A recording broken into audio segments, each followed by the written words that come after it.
1 เมษายนเจอกันที่นั่นครับ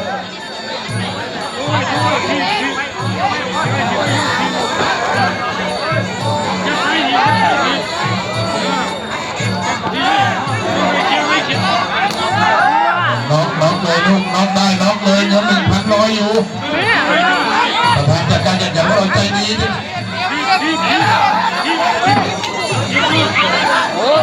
อยากจะเตะนี่ก็ถ้ามวยน็อกไม่ได้ครับยังน็อกไม่ได้ดูแพงมีความพลิกมา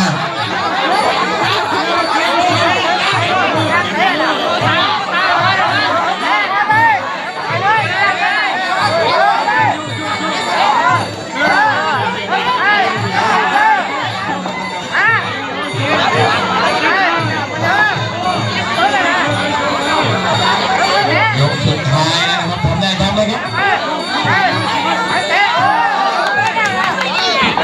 จะรอคอยนะครับวันที่15ที่บ้านนาศรีนวลโอ้แต่ไปอย่างนี้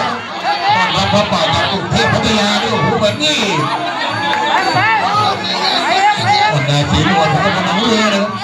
เป็นวันที่สุดท้ายนี่ดูสุริยาจุดประเสริฐอรุณเป็นทีมงานประกบคู่ให้ทีมงานพระป่ารู้จักทีมยอดเวทีชุดนี้ได้ไงมาอยู่เวทีชุดนี้นี่ม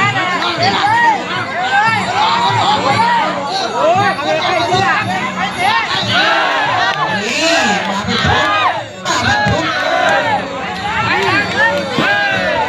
ว่ามันไม่ได้แต่งก็อยากจะน็อกอยู่แต่มันน็อกเขาไม่ได้มันหมดแรงนะมันต้องถอนหมดมันต้องหมดแรงนะอย่างนี้